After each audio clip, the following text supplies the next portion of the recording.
this because I'm also, pro-capitalism. Like, go ahead, Me too. Go ahead and make That money. has to be stated here. We are pro-capitalism, okay? Communism was tried to exhaustion. It doesn't work. It's against human nature. Yep. But the problem is the savage capitalism Right. is the purpose. I always talk about. I'm so sorry to interrupt you, No, but you're fine. one of the main problems we have in society, and we're going to talk a lot about that here. I always mention that is because we got off course. Mhm. Because I give you an example, okay? I always give this example. In the beginning, when capitalism, the original idea of capitalism is this: I want to make mugs, okay? So I want to make the best possible mug with the best possible materials. I want my employees to be happy because I want them to work, to produce, to be happy, and to make the most beautiful mugs, the best, highest possible quality. And I'm going to sell a lot of mugs and be rich in consequence of the quality of my product. Okay, this is the original capitalism. That's what I'm, like the feminism. I'm from the original. I like the original idea, Right. Yeah. like everything. But the problem is we go nuts. Then what we have now? We have people making because right now it's not people passionate about making mugs, but people that are only interested in saving every penny to make a profit.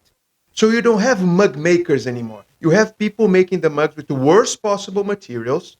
In other countries, making people work as semi-slaves, and just because they want to gain another 10 cents of profit.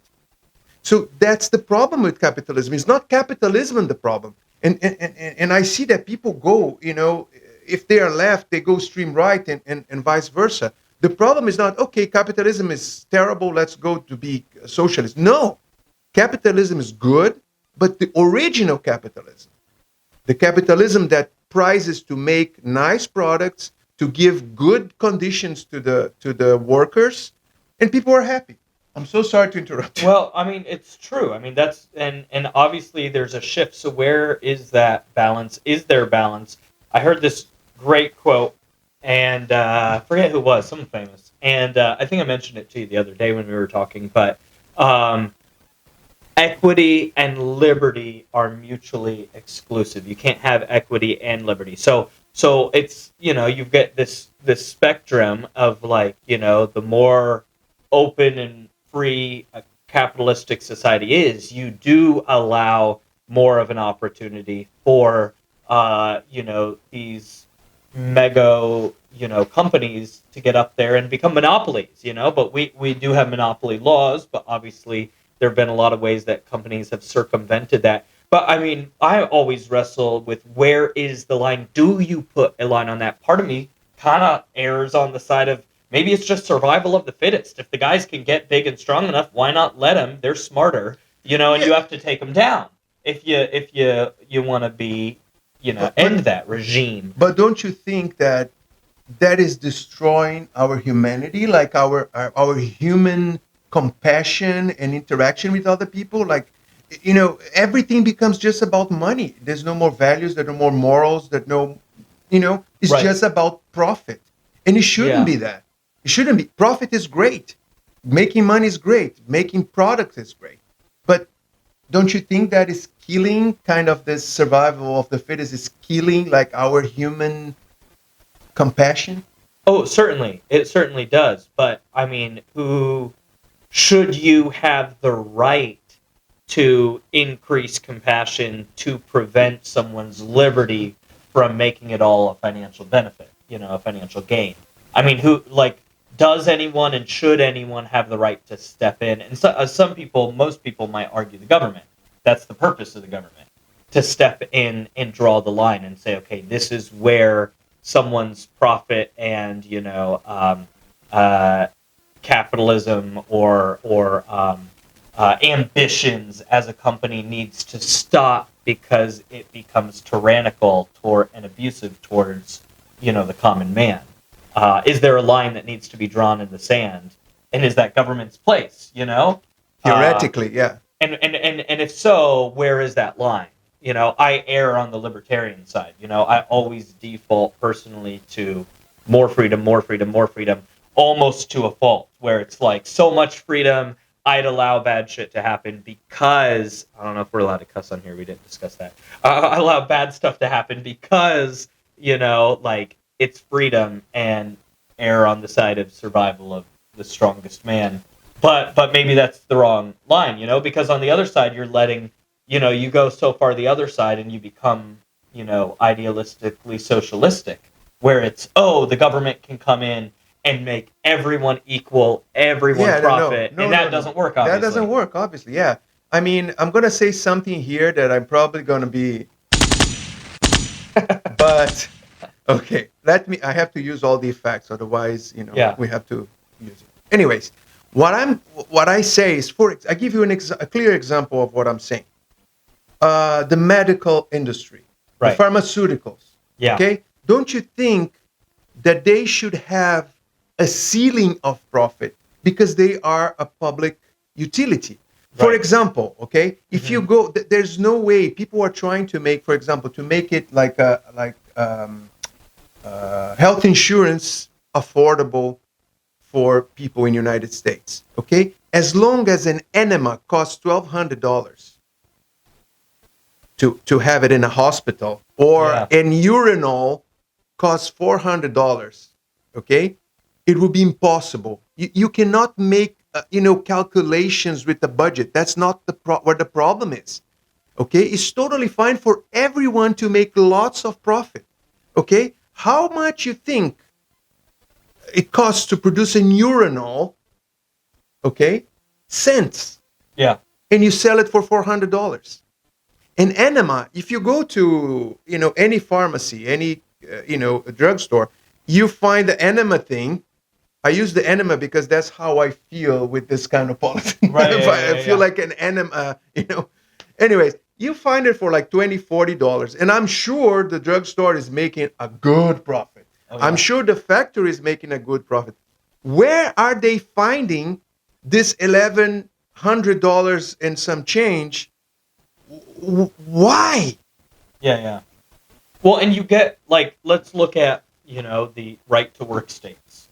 You've got states have stepped in at certain points and made a huge distinction. As someone who lived in North Carolina for years and now lives in California, I'll give you two extreme examples. In North Carolina, right to work state, you had signs in one of the restaurants I worked at that said, no call. They had these in the back of the restaurant. No call, no show. I forget the other word, but basically no call. If you don't call in and say you're not coming up, and you don't show up, you're never allowed back. There's no oh, it was a mistake. Oh, I slept through my alarm. The employer had complete autonomy legally to you look at him wrong by. As opposed to North Carolina, I have a friend who ran a business, landscaping business, had an employee who was stealing money from him. He knew it. He could prove it. It took him 6 months to fire the guy, and he still ended up, in addition to the financial loss from the guy stealing from him, the guy filed some lawsuits, and he still ended up losing more money from firing the guy. Because California's not right to work state. So you've got these two dichotomies where one gives businesses complete autonomy and one doesn't, and you see the potential problems of both. So obviously there's a middle ground that's probably the morally right middle ground. However, what say should the government have to be able to say, here's the moral right? Here's where the equator needs to be. And I think we've forgotten I was reading somewhere recently, and I forgot. I was like, man, that's right. That's how our, initially America wanted to be self-governing. As in the people have the right to govern themselves. As in you and I both should have the autonomy to govern ourselves as individuals. I think we've forgotten it, even though we look back towards okay, this is what the Constitution initially meant. But with all these like state rights, we usually err on the side of like, oh, what were the state rights as opposed to like, oh, like federal, and it's always been a balance. But initially, it's like we have we should have the ability to govern ourselves, and where does that tie in, And what place does the government have to come in and step and say, hey, here's the moral right. We're not going to let this abuse happen on one side or the other. Just corroborating with what you're saying, everybody know I was born and raised in exile in Brazil, and Brazil had very strong labor laws. Right. They have a principle called hyposufficiency, which means if you are an employee and you sue your employer, there is a 95% chance. I don't know how it is now, but it used to be like that. You have a 95% chance of winning, even if legally the employer doesn't owe you anything. Right. So it's a very protected labor laws for the common man. However, you have hundreds, if not thousands, of Brazilians illegally crossing the Mexico border to come to the United States to work here that has almost no labor laws. So what's I'm not against protecting the worker, okay? I'm not against it. But if you create I don't know the word, if it's paternalist, like a too protective system, usually the employee takes advantage of that. Right. And then you are in the hands of in Brazil until very recently, I think now because the communist guy went back to power, you had a union, you were obliged, you were forced to pay the union. Right. Yeah. From your paycheck, they already took it out. Yeah. It's ridiculous. It's ridiculous.